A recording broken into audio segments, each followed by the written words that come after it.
participate and ask questions. Um, I believe Spanish translation will be provided. If not, I believe that it should be provided. And then please introduce yourselves in the chat as we wait for people to join.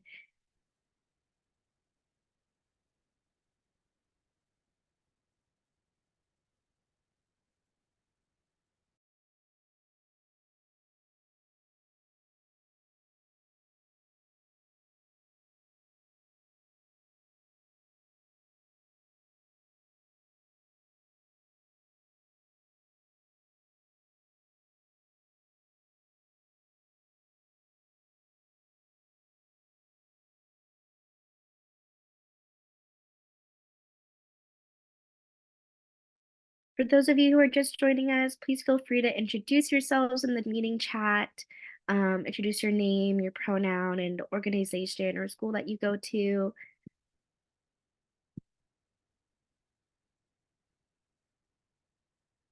Okay, Frankie, can you go to the next slide, please? Awesome. So here's our agenda for our meeting today. As you all may know, the theme of our meeting is Inspiring Youth Voices, and we will be having Antonio, who's the Director of Programs from Youth Transforming Justice, to be our keynote speaker today.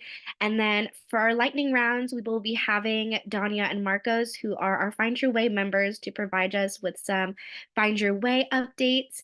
We also have Alysha Lee, who's the recipient of the Surgeon General's Medallion for Public Health. We also have Leyla Winton, who is an author of a children's book. And lastly, we have Kate Logan to talk about Project One Life. And then in the end, we will go over some announcements. So for any of you who would like to announce anything, please come prepared when the time comes to drop that in the chat.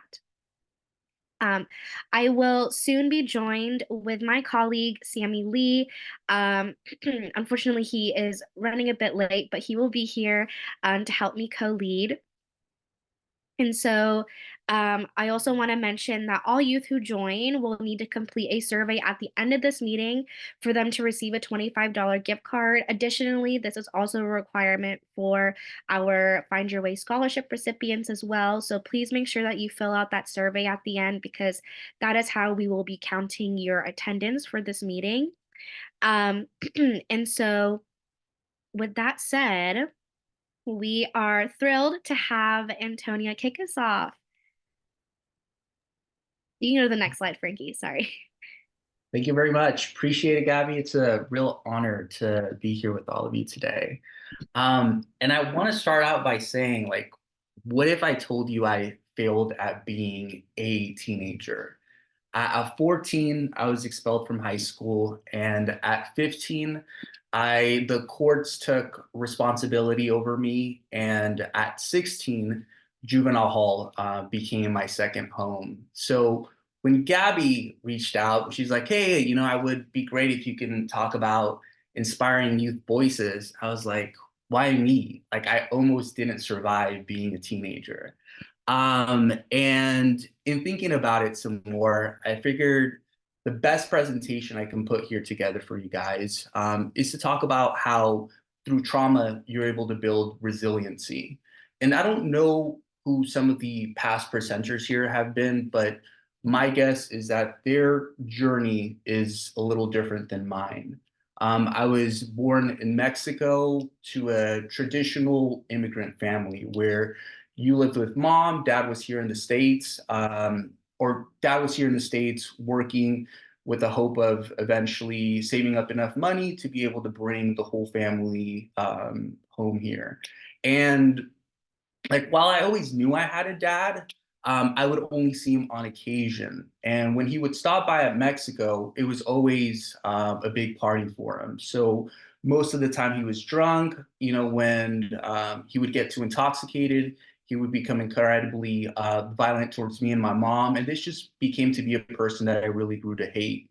And as time moved forward, eventually my dad was able to bring the family here to the States, and much of that behavior continued. And going into fifth grade, by then I had a brother and a sister, and my mom had to make the difficult decision of either deciding whether she was going to continue to live with this person who was inflicting a lot of damage on the home, or if she was going to make the difficult decision of just separating from this person. And my dad, being incredibly like vindictive and wanting to always be in control, what he did was tell my mom, "Sure, you're able to take the kids with you." And on the day that we were all supposed to fly back to Mexico, I had my bags packed, I was ready to start a new life elsewhere. Um, I realized when my mom pulled me outside that my dad had only purchased enough tickets for my mom, brother, and sister to be able to fly back. So what that meant was that I was forced to stay in the States living with this person that I despised. And I was always an okay student. You know, I performed well in the classroom, but going into that fifth, sixth grade year, that's where a lot of the acting out, a lot of the resistance really started in the classroom, where I just felt like I had no control over the adults in my life, where my parents had already separated. And I learned that, you know, if I make a noise in the class, if, you know, I disrupt a presentation, that I'll get some attention from the teacher. And that little attention that I was getting in that moment was much better than anything I was receiving back home. So I really chased that. And I chased that so much that eventually I was kicked out of the classroom, spent a lot of time in the office, but I was like, hey, these are adults that are actually spending some time to sit with me and coach me and have these conversations that I'm just not really getting elsewhere.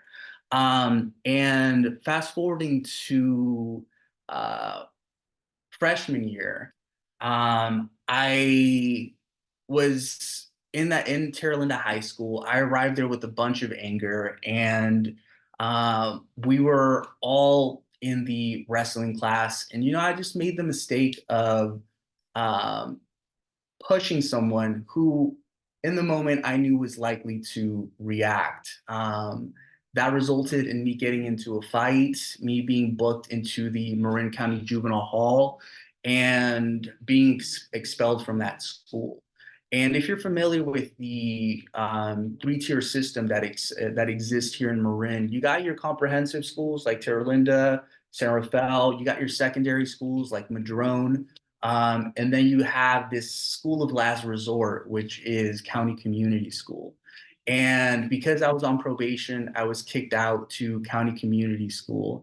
And it was a completely different landscape, you know, where there was a real expectation for you to be able to stand up for yourself, for you to be able to um, recognize that you couldn't let somebody push you around. And that only caused me to become more violent, become more resistant, and end up just spending a lot of time locked up.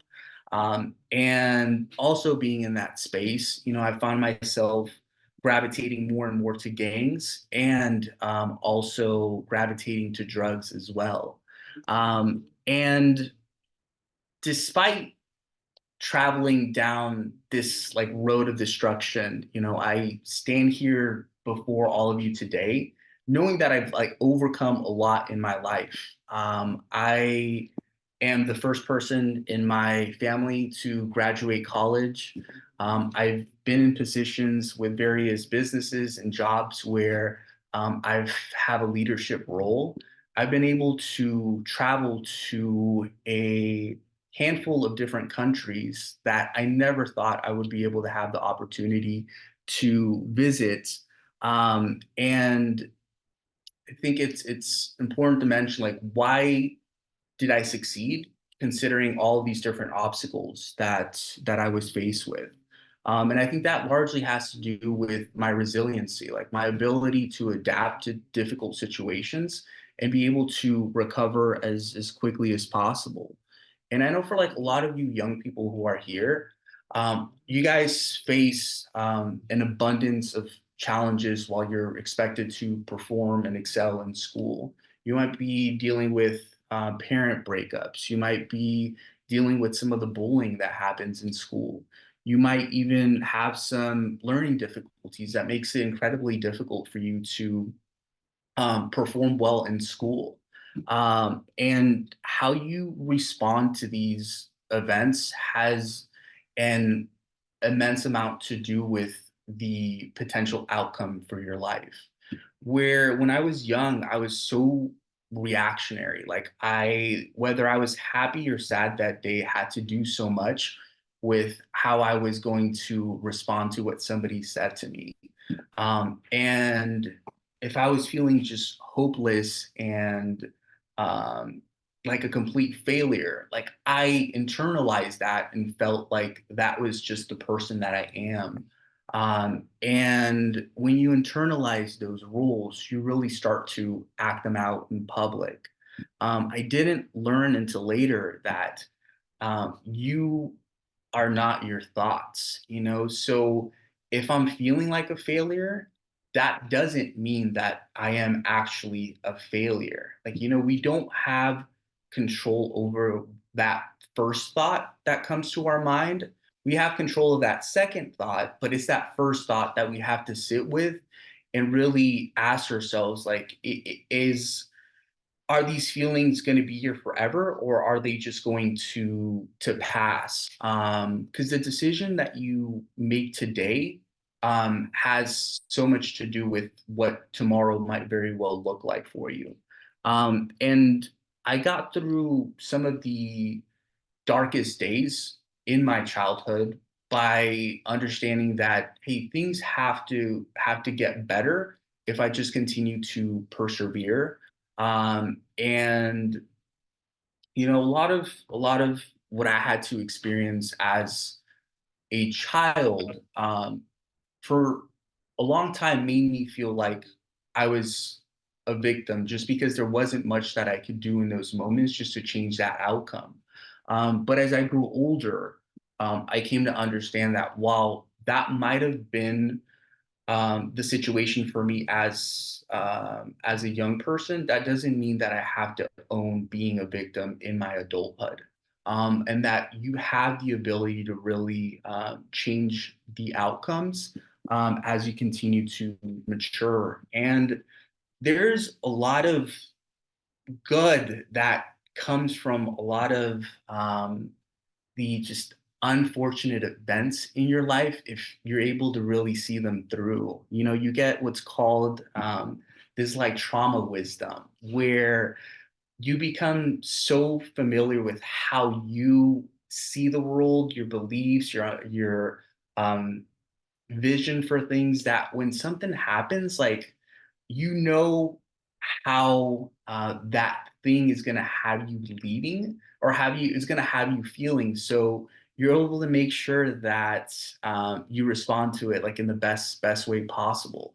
And like, I wouldn't have this trauma wisdom if it wasn't for all the things that I went through as a young person, and even as a like 31-year-old. Like, I'm still in therapy. Like, this is a lifelong journey for me, right, to healing. So while I'm not doing any of the things that I was doing as a child, like, I know I still have a lot more. Still a lot more growth in me, and like, even this last year was incredibly difficult for me. Probably one of the most difficult years that I've had to endure.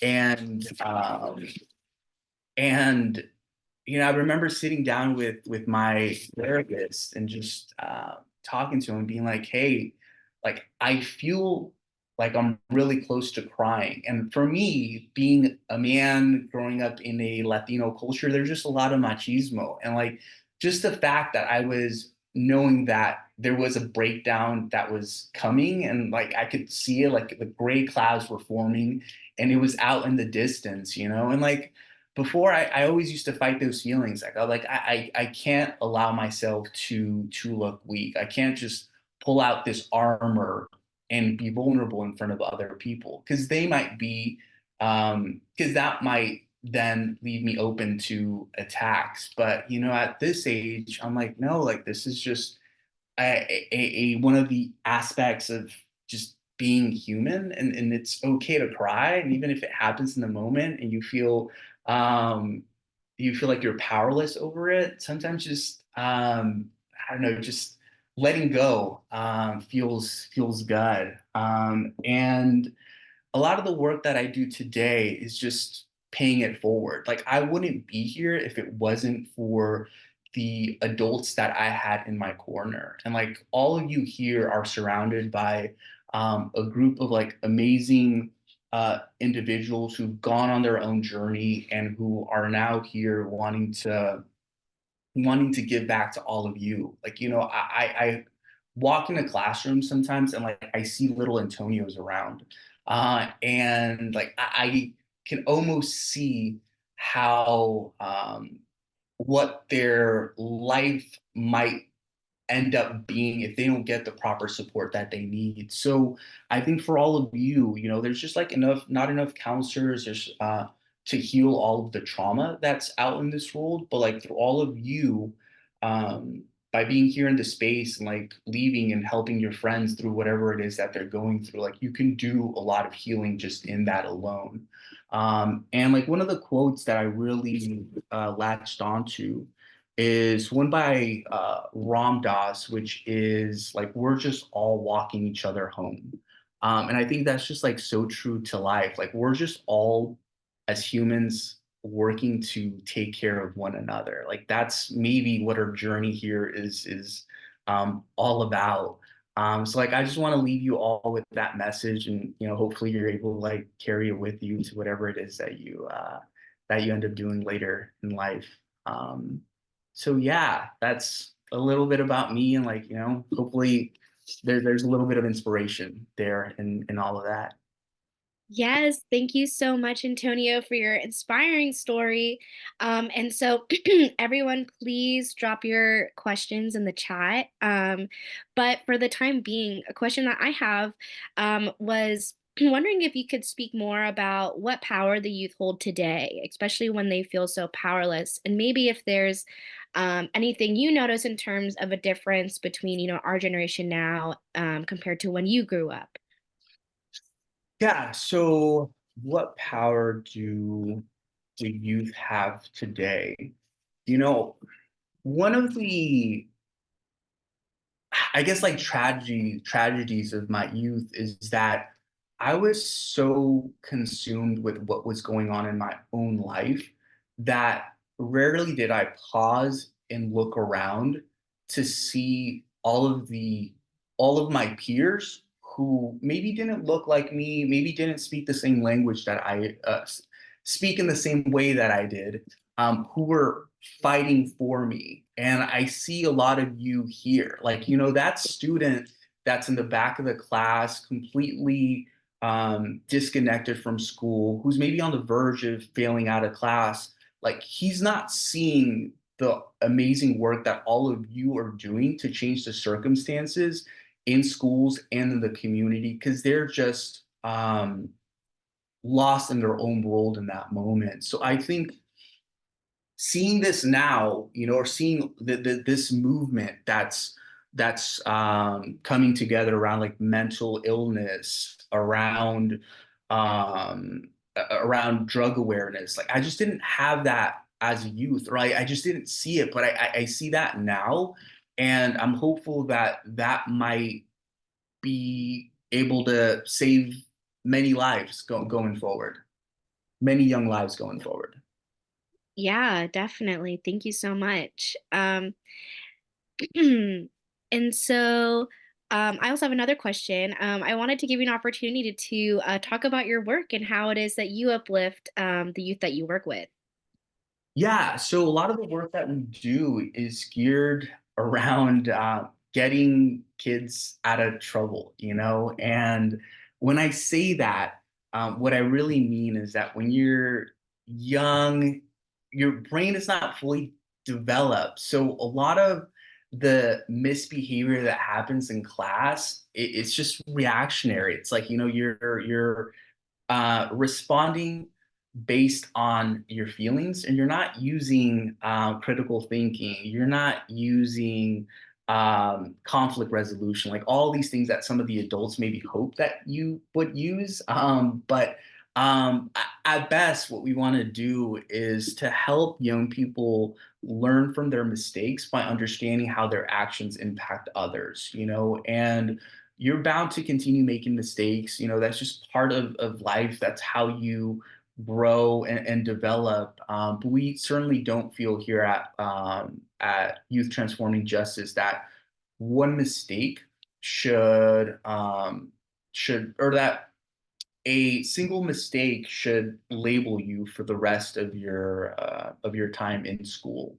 And yeah, that's part of our mission here and what we do. Nice. And how can youth get involved? Yeah, so there is a couple different, I would say the best way to get involved and kind of see a little bit of what we do is to check out our Peer Solutions program, which is like our flagship program that runs every Wednesday at 4:30. And that's where you can see a peer-driven, trauma-informed program where young people are able to help one another through a lot of the mistakes that they're just bound to make. And if you feel like what you're seeing on school is on the screen is pretty cool and you want to get involved, you're able to email me, and I'll plug my email somewhere. And yeah, I can get you a spot to observe. And if you want to continue with that, then you can take on various roles in our peer solution program. That's great. Thank you so much for sharing.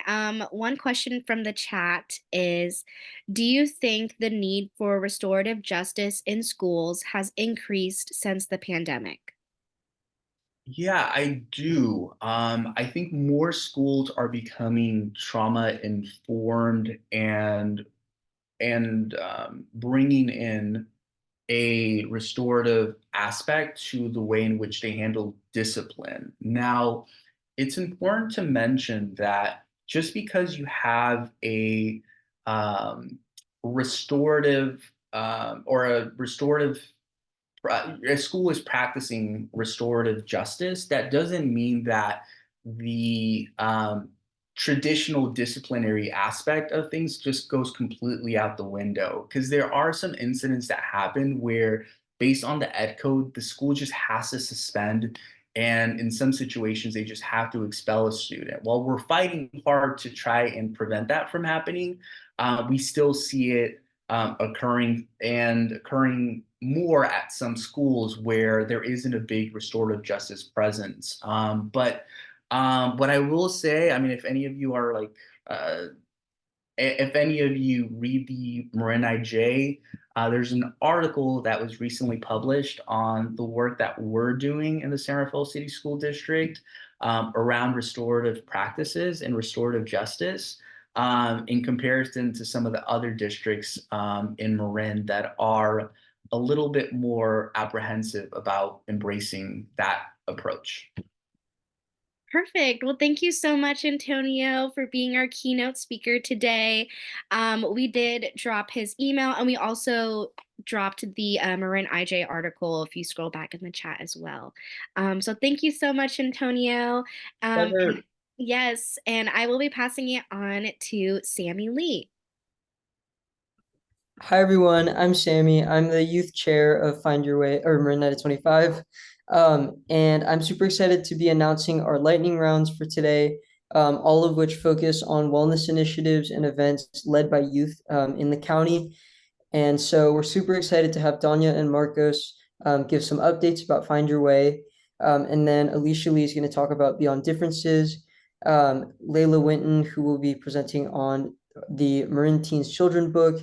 And then Kate Logan, who will be speaking about Project One Life. So without further ado, Danya and Marcos. Hey, hi y'all. I'm Marcos, and Donnie will come later. But I'm with Find My Way. Hi y'all. Good to be here. So we have officially launched our scholarship program. We have about 50 scholarship recipients, which is incredible. And I'm pretty sure, I think it's our first time launching this. It's very, very exciting news. And then the next thing is also like promoting our youth resource guide, which is really important for youth. It has a lot of important information about Find My Way and our mission, and also some updates about tabling at some of our high schools is San Marin, Nevada, Redwood, Centerville have tabled, and we have expanded more Find My Way to those schools. And we are trying to like bridge the gap, and also having I think having wellness ambassadors on campuses as well. That's really important to have. And I think this is where Danya takes it away. And thank you, everyone. Yeah. Hi, everyone. I'm Danya with Find Your Way. So next thing is save the date for Find Your Way and Friends, which is going to be on March 4th, 2024 from 5:30 to 7:30 p.m. The location coming soon.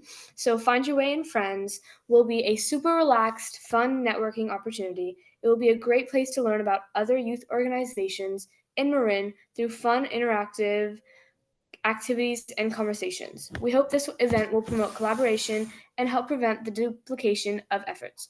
There will be games, music, art, and more, and we hope to see you all there. The next thing is the Art and Film Showcase, which is now open for submissions. So coming in May 2024, the May Mental Health Art and Film Showcase is an annual event highlighting awareness and conversations around mental health and well-being within Marin by sharing youth art and perspectives.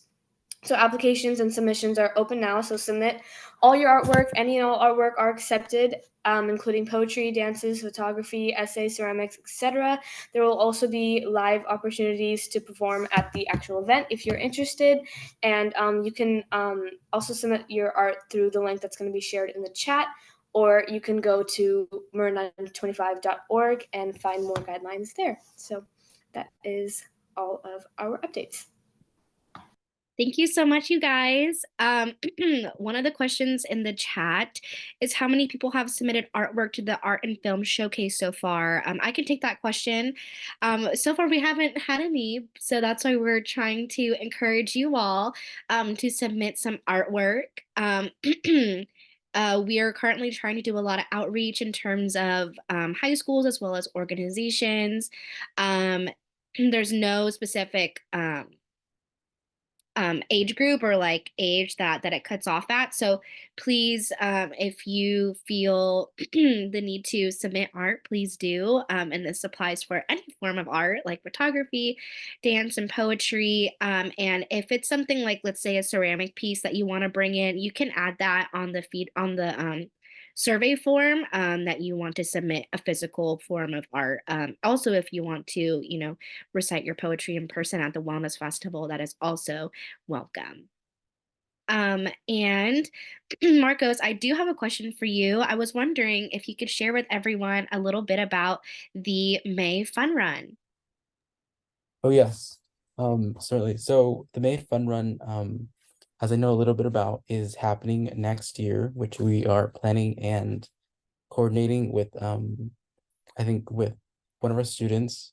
Sorry, I forgot her name, but she's one of our students from, I think, from another school. I think probably Redwood is planning the event, and we're trying to make it really fun so everybody can be a part of it. I can't really spoil all the details just yet, but I think in the near spring, early spring, late spring could be when we announce a big announcement. Yeah. Thanks, Marcos. Yeah, so if you are interested in joining the May Fun Run planning team, please contact Nancy Vernon. I'll put this in the chat. And so with that said, I was wondering if either one of you two could talk about, the experiences about, tabling for Find Your Way and how that's been.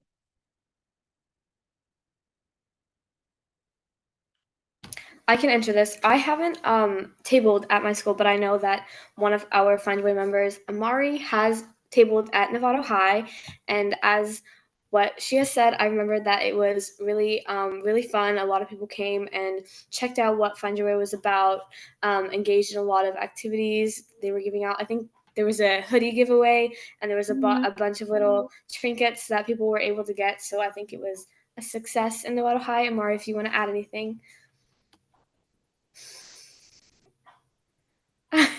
Oh, sorry. We haven't unfortunately done it at Centerfeld just yet because some coordination, some dates weren't really matching, but hopefully in the near future, I've heard really good from other schools that they've done really just done really good, but we'll probably do it next year. So we'll get there. We'll get there. Awesome. Thank you, Marcos. And yeah, for anyone who would want Find Your Way to come talk about, our youth resource guide and a couple of our projects, we would love to do that as well. So you can also contact Nancy in the chat with her email as well. Well, thank you both. And so I will pass it back to Sammy. Thank you guys for those updates.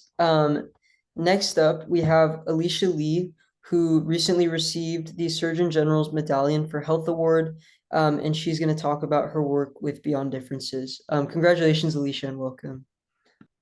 Thank you so much, Sammy. It's nice to see all of you over Zoom.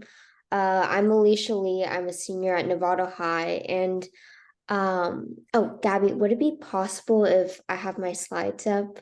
I have a little presentation slideshow. Yes, Frankie, if you can move forward with her slides. Yeah. Thank you. Okay. And then I think next slide, but okay, so starting off, I've been we call it a national team board member. It's like a whole student activist group with Beyond Differences, and Beyond Differences is a national team board organization, and our mission is to create like a culture of belonging for students who feel isolated. And as a national team board member for the past 3 years, I've gotten to like work with students like from our county and across the country, and it's been a journey.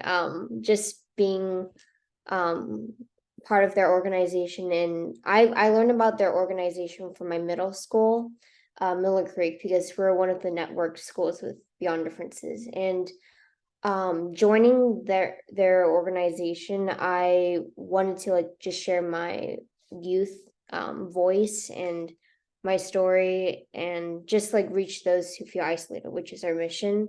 And when COVID peaked, there was like a high rise of anti-Asian hate crimes, and as a Asian American girl, I knew that I had to use this platform to just reach those who felt unsafe. And it is an ongoing issue in our community. And also I want to acknowledge a very traumatic incident that happened just like a few days ago on December 9th. There was an incident in Calabasas.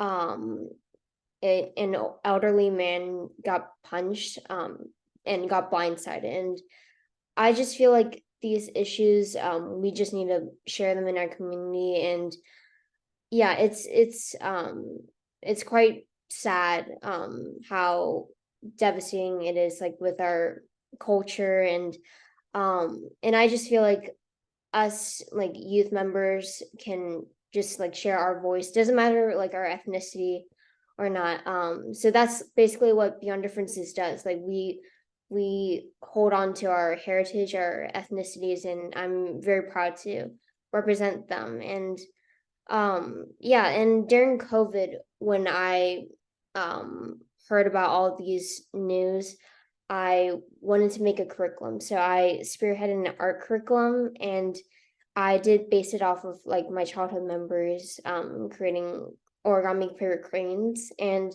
it is called the 1000 paper cranes, which is like a traditional art project. But I did like add like a little twist where I think it's in the next couple slides. I have a little funny photo. Yeah, you can, yeah, here. So yeah, so this is my paper crane. And I just added like a little message where each like individual can write a message of what they want to share to their community. Like if they felt isolated, what they want to share to their staff or guardians at schools. And in Beyond Differences, we have specific like curricular groups, and I'm part of the Stand for API youth group. And so my curriculum was part of like other sub themes, like history portions and politics portions.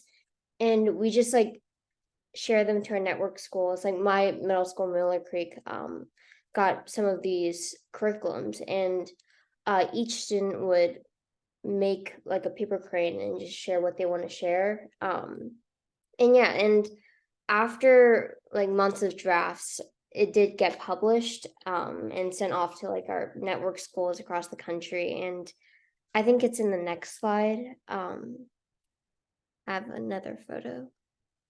Yeah. So after, oh, thank you, Cara. So after it got published, I did get to bring it to the Lunar New Year Festival in San Francisco, and we got to meet like hundreds of kids and adults that day. And it was a rainy day, but it was still beautiful. I love connecting with kids and just hearing their stories. And we got to keep a couple of those little paper and cranes in that photo on the table. And yeah, just hearing their stories was very inspiring and very motivating. And it's rewarding to see how big of an impact it made in our community. Growing up in San Francisco, it's just nice to like go there and just see all those children connecting with my artwork. And if you click to the next slide, I have a couple more things. But yeah, so it's been surreal. Just being acknowledged by our U.S. Surgeon General, Dr. Vivek Murthy.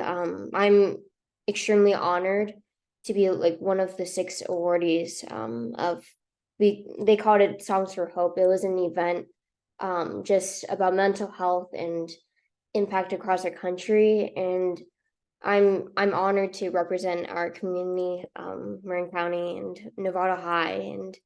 And if you click to the next slide, I have a couple more things to share.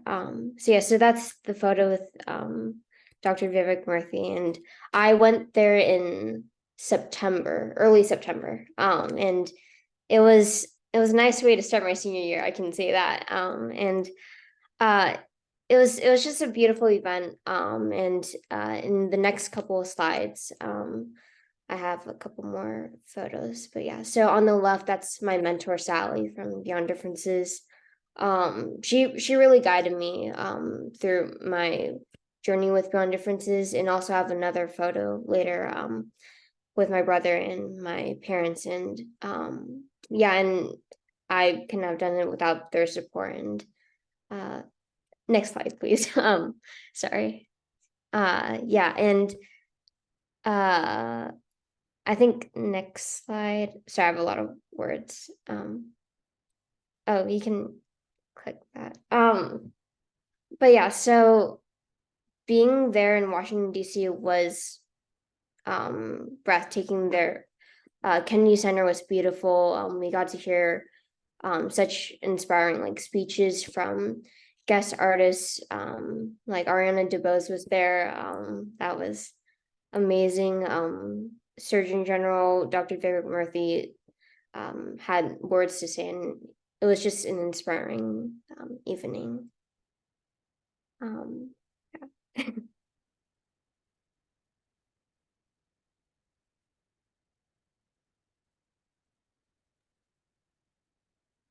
Yeah, and there's a whole orchestra there on the stage, and the whole event was just such a memorable event. There's singers performing there, just celebrating everyone, and like just all the awardees for their work, and why mental health is important in our community, and just everything. Yeah. So I'm not sure if the volume was working, but it's okay. Well, Alysha, can you put that link in the chat so we can so people Sure, can yeah. on?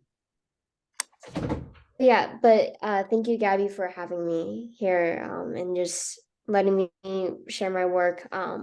I just want to end on a note that I think it's very important for us to like just celebrate our individuality, our ethnicity, where we came from, and just everything about us, and just use that as a way to like bond instead of like a way to like divide one another.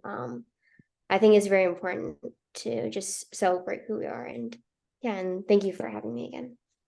Of course. Thank you so much. And congratulations, Alysha, for such an amazing award. So anyone who has any questions, you can put that in the chat. But for me, I wanted to know what surprised you the most when receiving the award? I know you talked about the breathtaking views, but was there anything else in your experience that you really enjoyed or surprised you in any way? What really surprised me was I guess is humbling to say that I was the only youth recipient of the award. Um, it was just a surreal event. Just being one of the 6 awardees and also meeting these performing artists that I've always looked up to, and their work, each of them performed like a song about um just empowering like words, and yeah, I can go on about them, but they just perform with such it was just breathtaking. That's all I can say. And yeah, it was just an inspiring night, and yeah, I won't forget it. Oh my Yeah. gosh, that's amazing.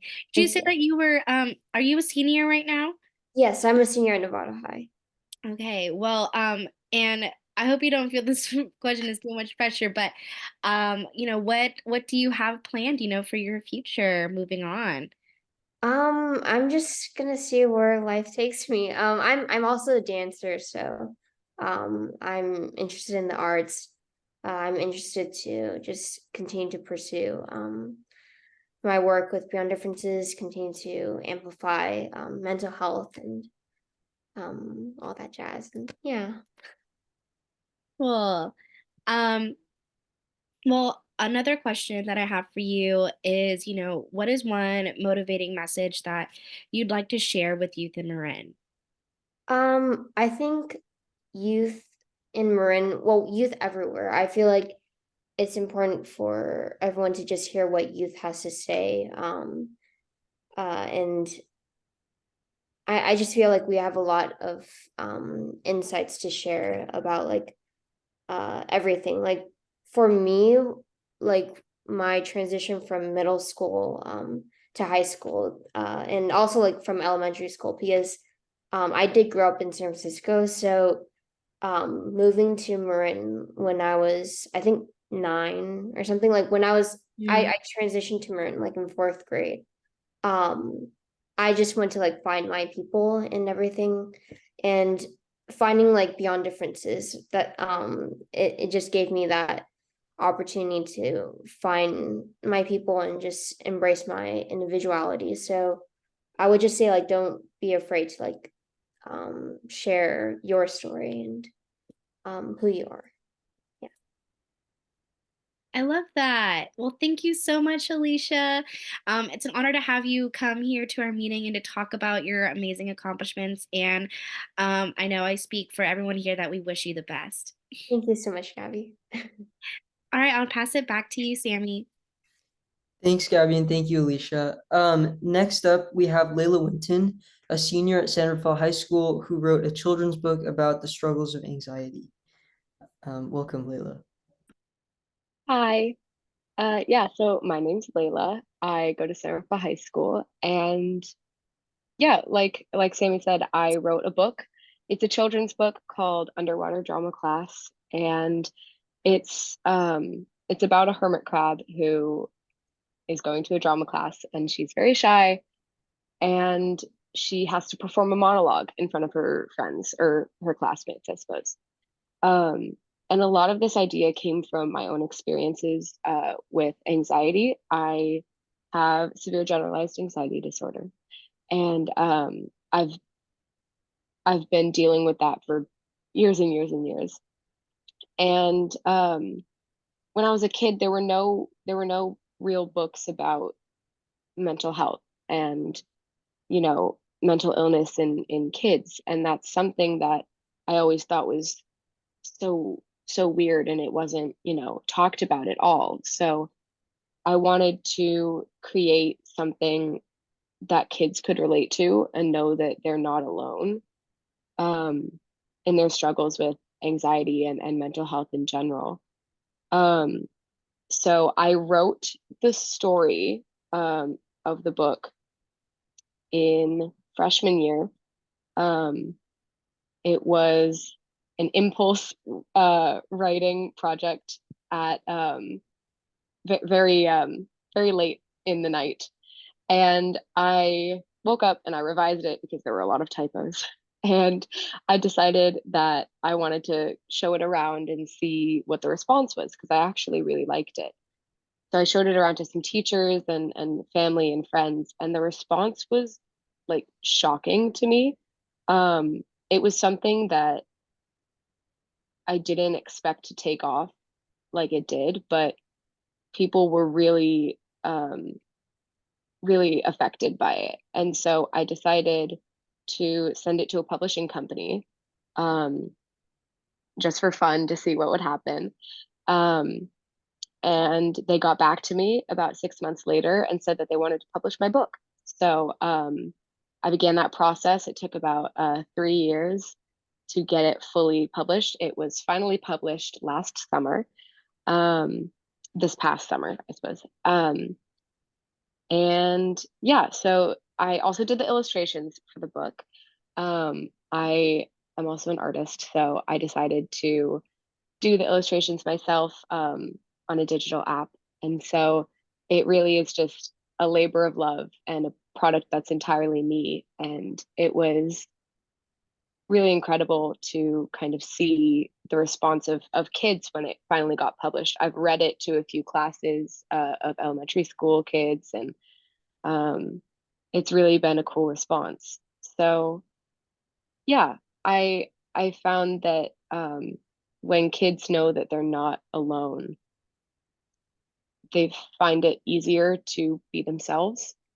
I I wrote, or excuse me, there was an article written about me in my book in the IJ, and they interviewed some of the kids, and they all felt less alone after reading the book, which was, I mean, that was my goal, was to make at least one kid feel like they, you know, that they were normal and okay.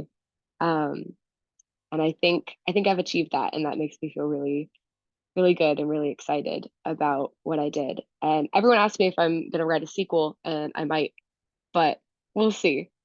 We'll see about that. Um, yeah, that's pretty much all I have. If there are any questions, please let me know. Thank you so much, Layla. And yes, we did link the IJ article that was written about her. Yes, Lauren has her underwater class book, underwater drama class. There it is. Oh yeah, Yes. that's the name of the book. I don't know if I said that. It is called Underwater Drama Class. Yes. And it's available on Amazon. And where else is it available again? It is available on the publisher's website, I believe, which is Austin Macaulay Publishers. It is available, I think it's on Barnes and Noble's online. And I know that I'm not sure if it's in the Copperfields on 4th Street, but it is in Copperfields at like in Santa Rosa or something like that. So yeah. Very cool. And congratulations on getting your book published. Um, so my question is, was there anything in particular that made you want to pick an underwater theme? Well, I could give you the deep answer and say that underwater, you know, the feeling of anxiety is similar to the pressure of like being Mm. underwater. At least for me, that's how I've always felt it. Um, or I could give you the answer that is more true, which is that I really wanted to do it about a hermit crab, because hermit crabs can exchange their shells, and that's kind of a big part because she comes out of her shell literally and figuratively by the end of the book. So it was kind of more to just accommodate the main character, but it is also the part about anxiety and pressure and stuff like that.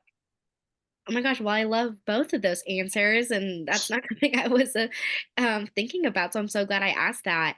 And so, what is a part that you enjoyed the most when writing this book? Oh gosh, that's a really good question. To be honest, I really enjoyed storyboarding it in my mind, I suppose. So I go to Serapha High School and we have a program called Media Academy, of which I'm a part. Um, and so I think of things very film oriented a lot of times. So that combined with the fact that I wanted to do illustrations, as I was writing, I could like see it playing out in my mind. And that's always such a fun thing to happen when you're writing. Beautiful. Thank you so much for sharing. And one last question I do have is I know you answered this with, you do plan to write another book. Um, but I was wondering if you could talk a little bit more about, the feedback that you got from the youth that you were able to read to. Yeah, well, so I read to first graders, and Oh, they were adorable and so enthusiastic, not necessarily developed in their literary skill enough to understand the nuance of underwater pressure and that kind of stuff. So their feedback was more that they loved the drawings and they liked the cover and stuff like that. But um, after talking, like we did kind of like a debrief session after we read the book, and we um, asked them, if they've ever felt othered, like the main character of the book, and how it made them feel and how they would go about that if they saw that. And it kind of um, brought to the front of their minds that you have to be an upstander and you have to, support people that are being bullied, because that's another facet of the book is the main character is being picked on for her stage fright, and she finds a friend who is standing up for her. So yeah, that was a lot of the feedback that I got. I love it. Thank you so much, Leyla, for your time and for talking about your amazing book. As she mentioned, please feel free to grab a copy. The links are in the chat. And I will pass it back to you, Sammy. Thank you, Layla and Gabby. Next, we have Kate Logan, who will be talking about Project One Life. Yes, so hi everybody, my name is Kate Logan. I am a senior at Archie Williams, and I'm the head of social media and the head of the ambassador program for the nonprofit Project One Life. Next slide. So a little bit about fentanyl. What is fentanyl? It is a potent synthetic opioid. It is up to 50 times stronger than heroin and 100 times stronger than morphine. Just a few grains of sand worth can be lethal. It is synthetic, meaning that it is not plant-based. It is made in a lab, and it is a pain reliever like oxycodone, morphine, and heroin. Fentanyl is involved in more American youth drug deaths than heroin, meth, cocaine, benzos, and RX drugs combined. Fentanyl is cheap, potent, and profitable, so dealers can make it into fake pills, and it can also be found in party drugs like cocaine and MDMA. Next slide. So what is Project One Life? Project One Life is a teen-run nonprofit charity working to spread awareness about illicit prescription drug abuse and fentanyl poisoning. Next slide. So as a nonprofit, we educate young people about the now surging epidemic of counterfeit pills called Feta pills, Narcan, and fentanyl test strips. We empower teens and young adults to share their knowledge with other members of the community through our ambassador program, as well as other resources. Next. So here's a little bit of what I do. I am the head of social media, so I work to take articles, podcasts, videos, and consolidate them into small Instagram posts to post on our Project One Life Instagram. And here are a couple of examples. Next slide. And then another thing that I do is I make posters and paste them onto our website. So they're accessible for people to go on and print them out. They can put them in their schools, around their community. And it's just a great way to have accessible information, able to print out and put wherever you want. So each death to fentanyl poisoning is avoidable with awareness. These frequent overdose deaths are indicatives of our failure to properly educate youth over the past couple decades. It is up to our generation not only to educate ourselves about the dangerous prescription drug abuse, but also about fentanyl. So together we can work to reduce the number of opioid overdose deaths in the United States. Next slide. So all the information is on our Instagram, which is projectonelife.org. And then if you would like to become an ambassador, we have an ambassador program, donate link. And then for any questions, you can email me. I can paste my email in the chat. Yeah, that's about all I have. Thank you so much, Kate. Yes, and please drop your questions in the chat. And I was wondering if you could speak more about, your personal passion for this project. Yes, of course. I reached out to Project One Life when my uncle unfortunately passed away from a fentanyl overdose. I knew I wanted to take that grief into something powerful. So I found out about the nonprofit from a friend. I reached out and essentially I got involved right away. I got on a Zoom and kind of took what I have experience in and what I like to do, which was social media. And then, yeah, I became the head of social media and I've been doing it for the past 3 years. Awesome. And so what do you enjoy the most about working on this project? I enjoy knowing that I'm making an impact in my community and beyond. I recently started a club, and just knowing that I'm making an impact in my high school with my peers is what I really enjoy. Awesome. And lastly, what do you plan to do with this movement in the future? I plan to bring it to college, doing what I'm doing now and continuing that into college. And as of now, with my club, we're working on making new posts for our school Instagram, as well as making posters to put up around our school. So I'm currently really enjoying that, knowing that I'm making a difference in my little high school community and beyond.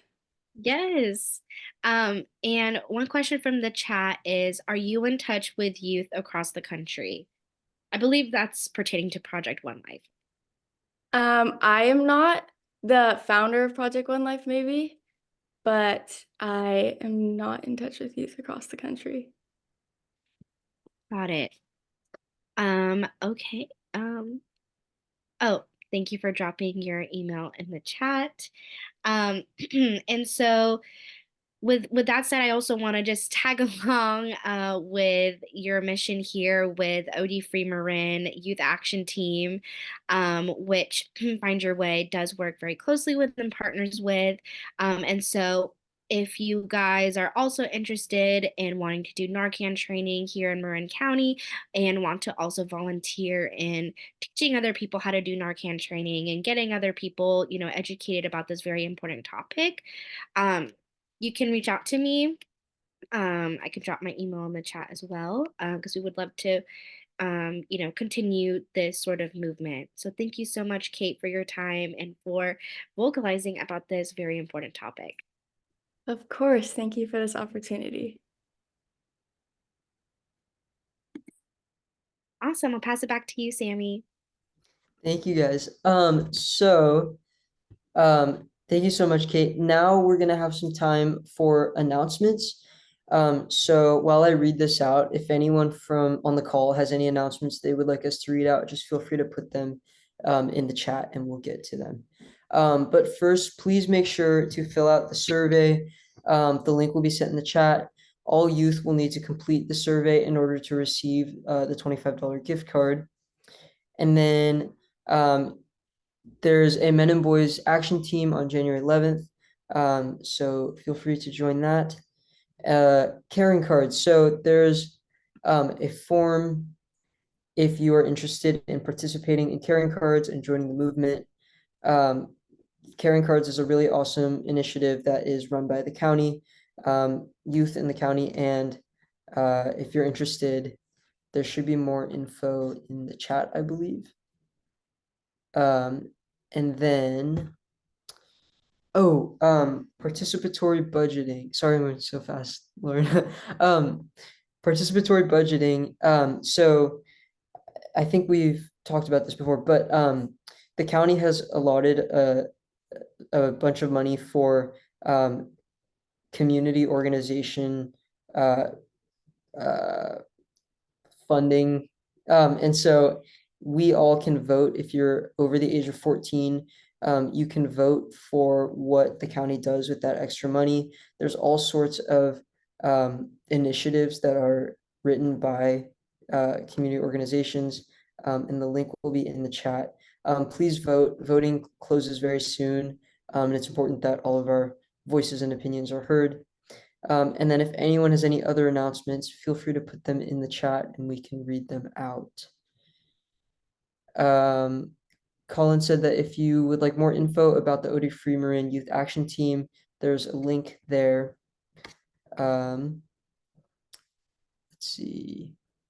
Oh, and then Lauren just sent some info about caring cards. Feel free to click that link. And if you have any questions, email Nancy Vernon about caring cards. And I believe that's all. Do not forget to fill out that survey. Other than that, back to you, Gabby, I believe. Thanks, Sammy. Yeah, thank you everyone for joining. Please, if you have any questions, we will be sticking around here. But would also just want to encourage you all to please just take this time right now to fill out the survey. And again, want to emphasize for any of you who are a Find Your Way scholarship recipient to please fill out that survey so your attendance is counted, and want to thank all of our amazing presenters again for being here today and for talking about their amazing and inspiring stories. So happy that we could uplift and highlight the youth voices here in Marin County, and hope for you all to join us for our next steering committee meeting, which will take place next March. Thank you all. Thank you.